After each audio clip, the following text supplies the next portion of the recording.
రెండు పార్టీలు ఇండిపెండెంట్ అభ్యర్థి పసుపులేటి సుధాకర్ ప్రచారంలో ముందున్నాం. ప్రజల తీర్పు కోసం రకరకాల సాధనాల ద్వారా ప్రజలకి తెలియజేసి మేము చాలా మంచి వాళ్ళం, సమాజ సేవ చేయడానికే పుట్టాము, మమ్మల్ని కూడా గెలిపించండి అని చెప్పి పసుపులేటి సుధాకర్ 2019లో ఓడిపోతే మళ్ళా 4 సంవత్సరాలు వదిలేసి మళ్ళీ ఇప్పుడు వచ్చి అప్పుడు జనసేన తరఫున పోటీ చేశాడు. ఇప్పుడు ఇండిపెండెంట్ అభ్యర్థిగా పోటీ చేస్తున్నాడు. నేను చాలా క్లీన్ చిట్ ఉన్నటువంటి వ్యక్తిని. నేను ఈ కావలికి సేవ చేస్తాను, నన్ను ఆదరించండి అని చెప్పి ఆయన అడుగుతున్నాడు. 2 సార్లు ఎమ్మెల్యేగా గెలిచిన ప్రతాప్ కుమార్ రెడ్డి 3వసారి కూడా గెలిపించండి, ఉన్న కావలను కూడా దోచుకుంటాను, నాలాంటి మంచి వ్యక్తి ఈ సమాజంలో ఎవరూ లేరని ఆయన ప్రజల్ని తెలియజేస్తున్నాడు. వీళ్ళిద్దరికీ కావ్య కృష్ణారెడ్డి ఒక రౌడీ అని నా మీద ఇద్దరు కూడా ట్రోల్ చేపించడం, వాళ్ళ డ్రైవర్లు మొదలుకొని వాళ్ళ ప్యాకేజీ ఆర్టిస్ట్, ప్రజల్ని చైతన్యపరిచేటువంటి మీడియా, ప్రజల్ని ఎడ్యుకేట్ చేసేటువంటి మీడియా సరైన సాధనాల ద్వారా ప్రజలకు తెలియజేస్తారని మిమ్మల్ని అందరినీ కూడా ఆహ్వానించాం. నేను నామినేషన్ వేసా. నా నామినేషన్లో మా ఆస్తులు ఎంత, ఎంత, నా మీద ఎన్ని కేసులు ఉన్నాయి అని ఇవన్నీ వాస్తవాలు మేము పొందుపరచాలి. ఇవి కాకుండా స్క్రూటినీలో ఏదైనా తప్పుడు సమాచారం ఇచ్చుంటే మేము డిస్క్వాలిఫై అయ్యే పరిస్థితి ఉంటుంది. కాబట్టి మేము అందరం కూడా అఫిడవిట్ల ద్వారా మేము ఎలక్షన్ కమిషన్ తెలియజేశాం.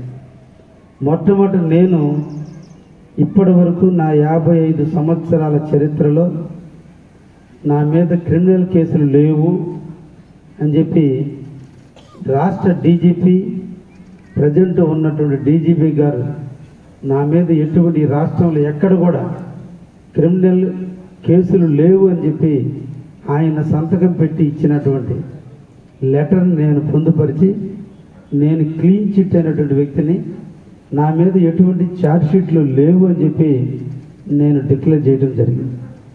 దీనికి సాక్ష్యంగా రాష్ట్రంలో ఉన్నటువంటి అందరూ ఎస్పీలు అందరూ కలిసి డీజీపీకి లెటర్ పెడితే డీజీపీ గారు నా మీద ఎటువంటి కేసులు లేవని చెప్పి సమాచార చట్టం కింద మాకు లెటర్ ఇవ్వడం జరిగింది. నేను ప్రతాప్ కుమార్ రెడ్డికి, పసుపులేటి సుధాకర్కి రౌడీగా కనిపించా, క్రిమినల్ యాక్టివిటీ ఉన్న వ్యక్తిగా కనిపించా. కానీ ఈ ఆంధ్ర రాష్ట్రంలో ఉన్న పోలీసులకి కనిపించలే. అంటే వీళ్ళిద్దరిదే రాజ్యాంగం, వీళ్ళే నా మీద హిస్టరీ తువ్వేది. నేను ఆ క్రిమినల్ యాక్టివిటీ ఉందని చెప్పి నా మీద లేనిపోని ప్రచారాలు చేస్తున్నారు. అందుకే ఈ సందర్భంగా ప్రతాప్ కుమార్ రెడ్డి కూడా నామినేషన్లు వేశాడు. ఆయన తన మీద 7 కేసులు ఉన్నాయని 7 ఛార్జ్షీట్లు వేస్తున్నారు నా మీద, నేను క్రిమినల్ లక్షణాలు ఉన్న వ్యక్తినని పోలీసులు నా మీద 7 ఎఫ్ఐఆర్లు కట్టున్నారు. కాబట్టి నేను కావలిలో నా సెక్షన్లన్నీ కూడా 420, 147 కింద, 506 కింద కేసులు కట్టున్నారని చెప్పి ఆయన అఫిడవిట్ల ద్వారా ఆయన తెలియజేయడం జరిగింది. ఇది ప్రతాప్ కుమార్ రెడ్డి గారి స్వదస్తూరితో తయారు చేసి ఆయన సంతకాలతో ఉన్నటువంటి పేపర్లు ఇవన్నీ కూడా. ఆయన మీద ఉన్నటువంటి కేసులు section 34A of the AP excise act 1968, section 37A of the AP excise act 1968, section 37/3 of the AP excise act 1968, section 420 of Indian penal code. అంటే 420 అంటే థియేటర్ అని అర్థం. నేను చెప్పలా, ఆయన ఒప్పుకున్నాడు. నా మీద 7 కేసులు చీటర్గా డిపార్ట్మెంట్ వాళ్ళు కట్టున్నారని చెప్పి ఆయన సంతకాలు పెట్టి దానికి మళ్ళీ నోటరీ అటెస్టెడ్ చేస్తూ ఆయన ఎలక్షన్ కమిషన్కి కావలి నియోజకవర్గ ప్రజలందరికీ తెలియజేసే విధంగా ఇచ్చినటువంటి ఇది section 120B of the Indian penal code act 1860 అంటే 420, 487 అండ్ 120B సెక్షన్ల కింద నా మీద 7 కేసులు ఉన్నాయని ఆయన తెలియజేయడం జరిగింది. ఈ కేసులన్నీ కూడా కావలి ప్రజలకి, తన స్వార్థ రాజకీయాలకి, ప్రజలకి ప్రాణాలని హాని కలిగే విధంగా స్పిరిట్ని తాపిస్తే 6 మంది చనిపోతే వివిధ ప్రాంతాల్లో 6 మందిని పోస్ట్ మార్టం చేస్తే వాళ్ళ పోస్ట్ మార్టం చేసినప్పుడు ప్రేగులలో ఉన్నటువంటి లిక్విడ్ని ఫారెన్సిక్ ల్యాబ్కి పంపిస్తే ఆ ల్యాబ్లో వచ్చిన రిపోర్టు ఇది లిక్కర్ కాదు, స్పిరిట్, నాన్ స్టాంప్ డ్యూటీ ఉన్నటువంటి దాన్ని ఇక్కడ సప్లై చేయడం జరిగింది. కాబట్టి దీని మరణాలకి ఆ లిక్విడే కారణం అని చెప్పి తెలియజేస్తే దాంట్లో ప్రతాప్ కుమార్ రెడ్డిని A1 ముద్దాయిగా ఆయన మీద 7 కేసులు కట్టడం జరిగింది. ఈరోజు ఆయన దెయ్యాలు వేదాలు వల్లించినట్లు, ఈ కావలికి నీతిమంతుడైనట్టు, కావలి ప్రజలకు ఆదర్శమైన నాయకుడైనట్టు, అక్రమాలు తెలియని వ్యక్తిగా, తనకేమీ పాపాలు తెలియదన్నట్టుగా ప్రజల్ని మభ్యపెట్టి ప్రజల్ని ఒక దుర్మార్గంగా ఒక ట్రాన్స్లోకి తీసుకెళ్ళి ఎదుటి వ్యక్తి మీద దుష్ప్రచారాలు చేస్తూ ఎదుటి వ్యక్తి దుర్మార్గాలు చేస్తున్నాడని చెప్పి పెయిడ్ ఆర్టిస్టుల చేత సోషల్ మీడియాలో పోస్ట్ చేస్తున్నాడు. ఈ సందర్భంగా ప్రతాప్ కుమార్ రెడ్డి గారిని అడుగుతున్నా, అయ్యా ప్రతాప్ కుమార్ రెడ్డి గారు, నా క్రిమినల్ హిస్టరీ ఎక్కడుందో దయించి చూపించు, నేను కూడా దాన్ని స్వీకరించడానికి సిద్ధంగా ఉన్నాను. ఆయన మీరు ఎలక్షన్లో అఫిడవిట్లో చూపించిన విధంగా మీ మీద 7 కేసులు ఉన్నాయి, నేను మీడియా సాక్షిగా చూపించడానికి సిద్ధపడ్డా. నేను ఎక్కడ రౌడీజం చేశానో, ఎక్కడ నా మీద క్రిమినల్ కేసులు ఉన్నాయో దయించి మీరు చూపిస్తే నేను కూడా తెలుసుకొని తప్పకుండా వాటి గురించి తెలుసుకుంటానని కూడా ఈ సందర్భంగా ఆయనకి తెలియజేస్తున్నా. ఇంకొక ఆయన ప్రజాసేవకు వచ్చాడు, నిరంతరం మరో సింగపూర్ని చేస్తా, తెలిసిందల్లా సింగపూర్ పేరు. ఆయన పేరు మీద 8 కేసులు. 8 కేసుల్లో 2023 తెలంగాణ ఎన్నికల్లో ఎలక్షన్కి డబ్బులు సరఫరా చేస్తుంటే 89 లక్షల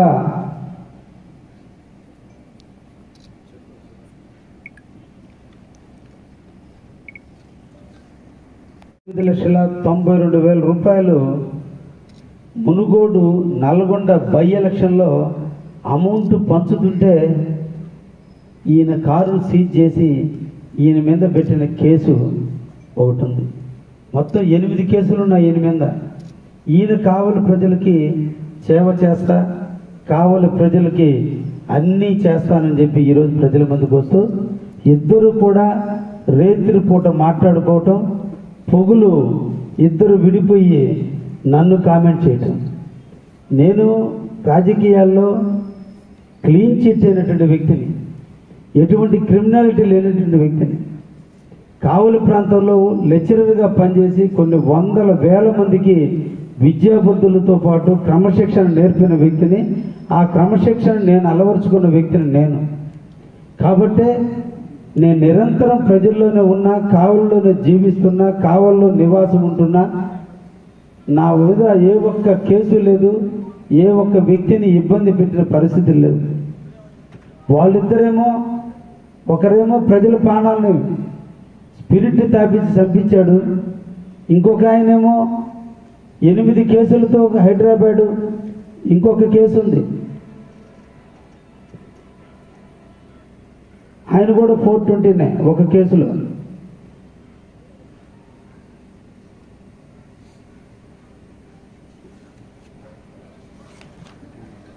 అంటే ఇక్కడ కావల్లో ఆయన ప్రజల సేవ చేస్తానని చెప్పి ప్రజలకు నంగపలుకుతున్న టైంలో హైదరాబాద్లో దుండిగల్ పిఎస్లో, సైబరాబాద్ డిస్టిక్ తెలంగాణలో section 420, section 447, section 427, section 506 read with 34 of IPC Indian penal code act కింద allegation of the cheating in the name of buying the land and alleged destruction of fencing, crop and trying the encroach of land grabbing కి enter అయితే ఈయన అంటే ఇతరుల యొక్క ఆస్తుల మీద ఇతను దొరబడితే ఇతని మీద కేసు కట్టిన కేసు నెంబర్ 1 ఎఫ్ఐఆర్. ఈయన కావలి ప్రజలకు సేవ చేస్తానని వచ్చి ఎప్పుడా 2024 సంవత్సరం అంటే ఈ జనవరి నెల నుంచి ఈ 3 నెలల కాలంలో ఈయన మీద పెట్టినటువంటి కేసు. ఈయన సంవత్సరం నుంచే కావలికి సేవ చేస్తా, సింగపూర్ చేస్తానంటున్నాడు. ఇంత క్రిమినాలిటీ పెట్టుకున్నటువంటి వ్యక్తులు కావలికి ప్రజలకు సేవ చేస్తానని ముందుకు వచ్చి దొంగలిద్దరు కలిసి నన్ను దొంగ అంటున్నారు. అంటే ప్రజలు ముందుగా అందరినీ కూడా కోరుకుంటున్న వాస్తవాలు స్వీకరించండి. సోషల్ మీడియాలోనో వాట్సాప్ గ్రూపుల్లోనో 500 రూపాయలకో 200 రూపాయలకో పెట్టే పెయిడ్ హాస్టలిస్టుల దాన్ని విఘ్నత గల కావలి ఓటర్లు దయించి నమ్మొద్దు. మేము ముగ్గురం కూడా సంతకాలు పెట్టి ఎలక్షన్ కమిషన్కి పొందుపరిచిన అఫిడవిట్లు చూడండి. ఈ అఫిడవిట్లో ప్రతాప్ కుమార్ రెడ్డి మీద 7 కేసులు, ఇతను ఒక చీటరు, ఇతను ఒక మోసగాడు అని చెప్పి ఆయన మీద కేసు. ఈయన మీద రాజ్యాంగబద్ధంగా ప్రజల ఓటేసుకునే హక్కును కాలరాస్తూ డబ్బులు పంచుతుంటే, ఒక ప్రజాప్రతినిధి అయిన వ్యక్తి డబ్బులు పంచుతుంటే 89,92,000 రూపాయలు దొరికితే ఒక కేసు, ఎవరో ప్రాపర్టీని ల్యాండ్ గ్రాబింగ్ చేసి ఫెన్సింగ్ వేసి పంటను ధ్వంసం చేసి ఆ ల్యాండ్లో జొరబడినాడంటే అతను జొరబడే మనస్తత్వం ఎవరికి ఉంటుందో దయించి ప్రజలే అర్థం చేసుకుని. వీళ్ళిద్దరు రైతులు మాట్లాడుకుంటారు. వీళ్ళిద్దరికి మధ్య పెద్ద మనిషి 2 ఉన్నారు. ఒకరు సజ్జల రామకృష్ణారెడ్డి గారు, 2 విజయసాయిరెడ్డి గారు. కావ్య కృష్ణారెడ్డి ఓడించాలంటే నువ్వు ఇక్కడ ఎమ్మెల్యేగా పోటీ చేయి, ఎంపీగా విజయసాయిరెడ్డికి ఓటేయి, నీకు కయ్యే ఖర్చులన్నీ మేమే పెట్టుకుంటామని చెప్పి ఈరోజు జగన్మోహన్ రెడ్డి గారి ఇంటి బ్యాక్ డోర్ నుంచి సుధాకర్ గారికి డబ్బులు పంపిస్తుంటే ఆయన ఈరోజు సంఘ సేవ చేసే నాయకుడిగా హైదరాబాద్లో ఏమో ఈయన అవతారం, ఒరిజినల్ అవతారం బయటపడుతుంది. ఇక్కడికి వచ్చేమో నేను ప్రజలకు సేవ చేస్తా, మరో సింగపూర్ని చేస్తాను అని చెప్పి ఇక్కడ ప్రజల ముందుకు వచ్చి నంగబలుగుతున్నాడు. రేత్రి దెయ్యాలు తిరిగే టైంలో ఏమో వీళ్ళందరూ కూర్చొని మాట్లాడుకుంటారు. అంటే కావ్య కృష్ణారెడ్డి లాంటి ఒక అమాయకుడిని ఓడించడానికి ఇంతమంది ప్రయత్నాలు చేసినా కావలి ప్రజలు తెలుగుదేశం హక్కును చేర్చుకున్నారు, తెలుగుదేశానికి అండగా ఉన్నారు, కావ్య కృష్ణారెడ్డి దీవించారు. జూన్ 13వ తేదీ జరిగే ఎన్నికల్లో కావ్య కృష్ణారెడ్డి మంచి మెజార్టీతో గెలవబోతున్నాడు. ఇది కావలి ప్రజలు కృష్ణారెడ్డికి ఇచ్చిన ఆశీస్సులు. ప్రతాప్ కుమార్ రెడ్డి నిన్ను ఓడించడానికి, నీ దత్తపుత్రుడైన పసుపులేటి సుధాకర్ని సాగనంపడానికి, మీ ఇద్దరి క్రిమినల్ యాక్టివిటీస్ని ప్రజలు తెలుసుకున్నారు. తప్పకుండా ఇద్దరు కలిసే తిరగండి, ఇబ్బంది ఏముంది? మేమేం అనుకోం. ఎందుకు అనవసరంగా డీజిల్ ఖర్చు? రైతులు కూడా ఇద్దరు ఒకటే కదా, ఇద్దరు ఒక దగ్గరికే పోతున్నారు కదా. ఇద్దరు కూడా కాన్ఫరెన్స్లో ఒకే వ్యక్తికి ఫోన్ చేసి ఈ ఒకవైపు నుంచి నువ్వు, ఒకవైపు నుంచి సుధాకర్ గారు మాట్లాడుతున్నారు కదా. ఇంక దేనికి? వాస్తవాలు ప్రజలకు చెప్తే పోద్ది కదా. నేను ఎక్కడికైనా సిద్ధం, దేనికైనా సిద్ధం, మీరు సిద్ధం అయితే ఈ అఫిడవిట్లు వాస్తవం కాదని చెప్పండి. ఈ సందర్భంగా అందరికి కూడా కావలి నియోజక ప్రజలందరినీ కూడా కోరుకుంటున్నా, కావలి ఒక ప్రశాంత వాతావరణంలో ఎంతోమంది నాయకులు పరిపాలించి కావలిని ప్రశాంతంగా ఉంచితే ఈ ప్రతాప్ కుమార్ రెడ్డి వచ్చి ఈరోజు ఈ కావలిని ఎంత ధ్వంసం చేస్తున్నాడో, క్రిమినాలిటీ యాక్టివిటీస్ ఎంత పెంచుతున్నాడో, గంజాయిని కావలిలో ఎంత విచ్చలవిడిగా అమ్మేదానికి కమిషన్ల కకృతిపడి అమ్మిస్తున్నాడో, ఈ ప్రాంతంలో ఉన్నటువంటి చెరువులు, మట్టి, గ్రావెలు, ఇసుక ఎలా అమ్ముకుంటున్నాడో, పంట కాలువలను కూడా ఆక్రమించి ఈ రోజున లేఅవుట్లు ఎలా వేస్తున్నారో దయించి కావలి ఓటర్ మహాశయులు ఆలోచించండి. కావలిని భద్రపరచుకోవాల్సిన బాధ్యత మనందరూ ఉంది. తప్పకుండా నన్ను ఆశీర్వదించండి. కావలిలో ప్రజలు స్వేచ్ఛగా జీవించేదానికి, ఎటువంటి క్రిమినల్ యాక్టివిటీస్ని పెంచకుండా ఉండేందుకు నిరంతరం కూడా కృషి చేస్తానని చెప్పి ఈ సందర్భంగా తెలియజేస్తూ ఉన్నా. ఇంకా రెండో విషయం, భారత రాజ్యాంగం ఒక దేవాలయం. దేవుడు ఎక్కడో ఉంటాడో మనకు తెలియదు. శూన్యంలో ఉన్న దేవుడిని మనం చేతులెత్తి నమస్కరిస్తున్నాం. మన నడవడికి ఎలా ఉండాలి, మనం క్రమశిక్షణతో ఎలా అలవరుచుకోవాలి, భారతదేశంలో ఎలా బతకాలి, ఎలా మాట్లాడాలి అని నేర్పిన గ్రంథం రాజ్యాంగం. డాక్టర్ బిఆర్ అంబేద్కర్ సృష్టికర్తగా ప్రజలకు స్వేచ్ఛ స్వాతంత్రాలను ప్రసాదిస్తూ మనకు రాజ్యాంగబద్ధం ఇస్తే, ఈ రాజ్యాంగాన్ని పరిరక్షించేటువంటి వ్యవస్థ సెక్రటేరియట్ వ్యవస్థ. పేద పడుగు బలహీన వర్గాలు ప్రజలందరికీ అవసరాలు తీర్చే వ్యవస్థ సెక్రటేరియట్ వ్యవస్థ. అటువంటి సెక్రటేరియట్ వ్యవస్థలో సమాజంలో దేన్నైతే మనం బ్యాన్ చేస్తున్నామో, ఈ దేవాలయం లాంటి దాంట్లో ఏ అయితే వ్యవహారాలు నిర్వహించాలనో ఆ నిర్వహించాల్సిన వ్యవహారాలు పక్కన పెట్టి తన స్వార్థ రాజకీయాల కోసం ఈరోజు ప్రతాప్ కుమార్ రెడ్డి తన అనుచరుల చేత సచివాలయంలో లిక్కర్ దాచిపెట్టుతున్నాడు. అంటే 2014లో లిక్కర్ తాపించి 6 మరణాలకు కారణమైతే మళ్ళా ఈ రోజున సచివాలయం సాక్షిగా, సచివాలయం అంటే మనకి దేవాలయం, ఈరోజు ఆ దేవాలయం సాక్షిగా ఈరోజు తనకు సంబంధించిన స్పిరిట్ అయిన లిక్కర్ని మళ్ళా అక్కడ దాచిపెట్టి తన స్వార్థ రాజకీయం కోసం ప్రభుత్వ కార్యాలయాలను కూడా ఎలా వాడుకుంటున్నాడో కావున ప్రజలు ఆలోచించండి అని చెప్పి మీకు ఈ సందర్భంగా అందరికీ కూడా తెలియజేస్తున్నా.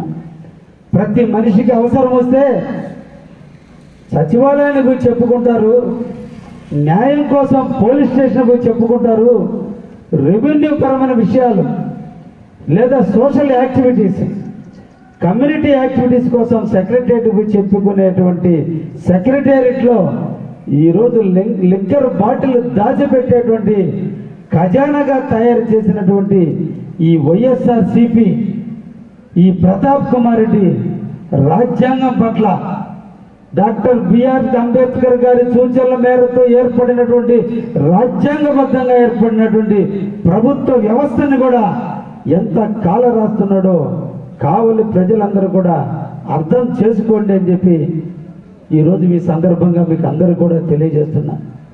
దొంగతనం చేసే వ్యక్తికి చేతికి ఏది వస్తే అది దొరికితే దేన్నైనా దోచుకుంటాడు. అది తాలిబొట్ట, దేవుడి విగ్రహాల, బంగారమా, వెండే లేదా క్యాషా, సేమ్ ఈ దొంగ అయిన ప్రతాప్ కుమార్ రెడ్డికి ఆఖరికి తన ధనదాహం తను సంపాదించుకునే క్రమంలో సచివాలయాలను కూడా ఈరోజు వాడుతున్నాడంటే ఇంకా అతను రేపటి రోజున మళ్ళా 3వసారి ఎమ్మెల్యే అయితే ఈ కావలిలో మన ఇళ్లను కూడా ఎలా వాడుకుంటాడో, మన ఇంటి ముందు కంచి వేసి నాకు డబ్బులు ఇస్తే కంచి తీస్తానన్నా ఆశ్చర్యపోవలేదు. మన ఇంట్లో పెళ్లి జరుగుతూ ఇంటి ముందు షామియాన వేసుకుంటే షామియానికి కూడా కప్పం కడితే షామియాన ఉంచుతా, లేదంటే షామియాన పెరిగేస్తాననే పరిస్థితికి వచ్చేటువంటి దారి తీసినటువంటి పరిస్థితుల్ని కావలి ప్రజలందరూ కూడా అర్థం చేసుకోండి అని చెప్పి సందర్భంగా మీకు తెలియజేస్తున్నా. ఒక రాజ్యాంగం మీద గౌరవం లేదు, ఒక దేవాలయం మీద గౌరవం లేదు, ప్రజల యొక్క బాగోగుల మీద బాధ్యత లేదు. తనకు తెలిసిందల్లా దోచుకోవటం, దోచుకున్న దాన్ని ఆస్తుల రూపంలో కూడబెట్టడం తప్ప ఏ ఒక్క పేదవాడికి న్యాయం చేసినటువంటి వ్యక్తి మూడోసారి మీ దగ్గరకు వస్తున్నాడు. క్రిమినల్ యాక్టివిటీ కలిగినటువంటి సుధాకర్ గారు ప్రజల ముందుకు వస్తున్నాడు. వీళ్ళిద్దరూ రేతులు మాట్లాడుకుంటారు, పొగులు ఇద్దరు కలిసి కావ్యకృష్ణని విమర్శిస్తుంటారు. ఏం పాపం చేశాడని కావ్యకృష్ణారెడ్డి మీ ఇద్దరికి దొరికింది. అందుకనే కావలి ప్రజలందరినీ కూడా అప్పీల్ చేసుకుంటున్నా, వాస్తవాలు తెలుసుకోండి, వాస్తవికానికి దగ్గర కండి. ఈ కావలి అభివృద్ధిలో ఎవరు న్యాయం చేయగలరో ఆలోచించి రేపటి జరిగే ఎన్నికల్లో తప్పకుండా తెలుగుదేశాన్ని ఆశీర్వదించండి. ఈ రాష్ట్ర ప్రగతి కోసం, మన ప్రాంత అభివృద్ధి కోసం తెలుగుదేశం, జనసేన, బీజేపీ ఫ్రంట్ని ఆశీర్వదించండి అని చెప్పి ఈ సందర్భంగా పత్రిక, ఎలక్ట్రానిక్ మీడియా ద్వారా ప్రజలందరినీ కూడా కోరుతూ సెలవు తీసుకుంటున్నాను.